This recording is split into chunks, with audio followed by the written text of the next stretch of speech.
Protectors of the Grid, Chapter 34.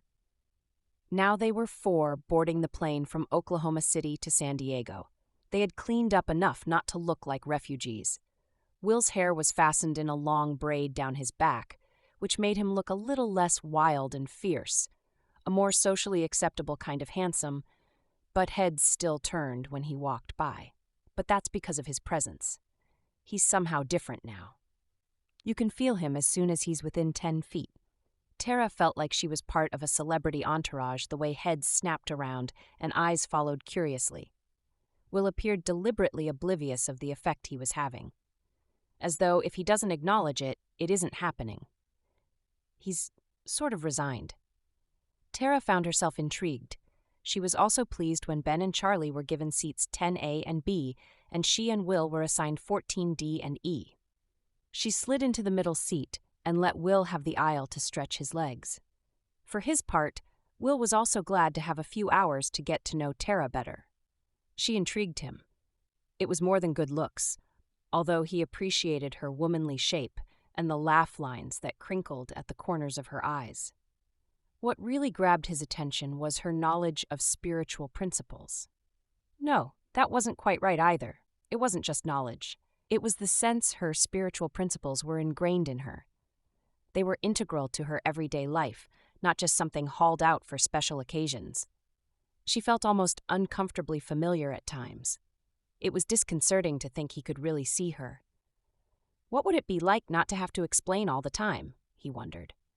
Do you really think you and Charlie can solve the missing link? Will started a bit at Tara's voice as she spoke softly from beside him. Yes, I'm absolutely sure. We just have to dig in a bit. I think we are close enough to... Will hesitated.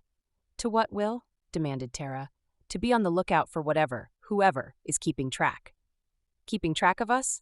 Sort of. More like keeping track of progress with the ferry.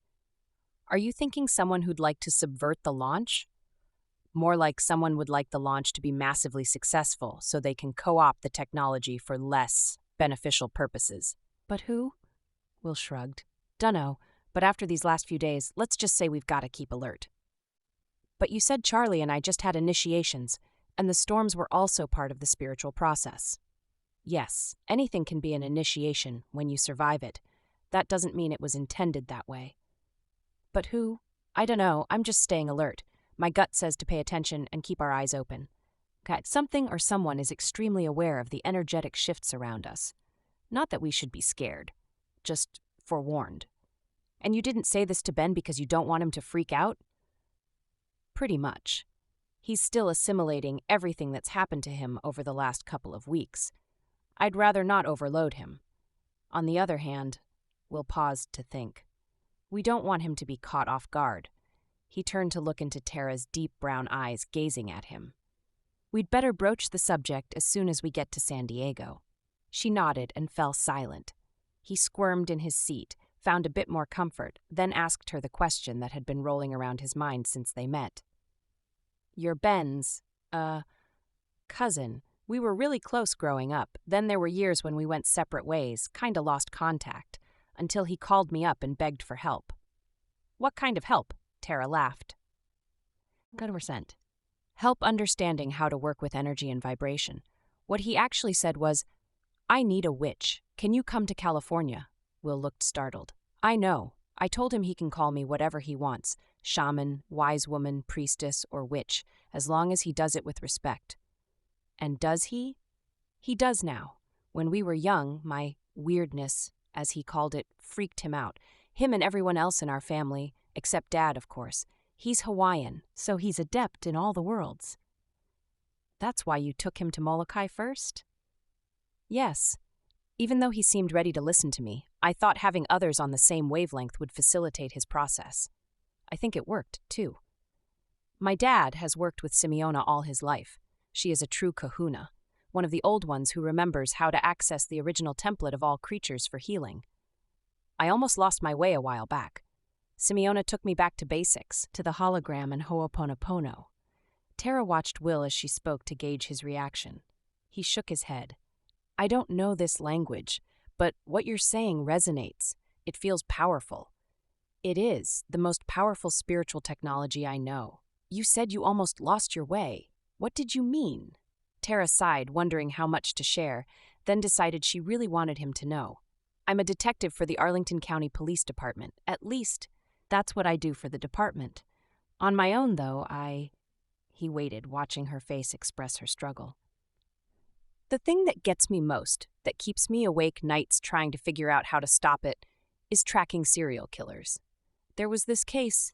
Actually, it's been inactive for a while, but it's never been officially closed.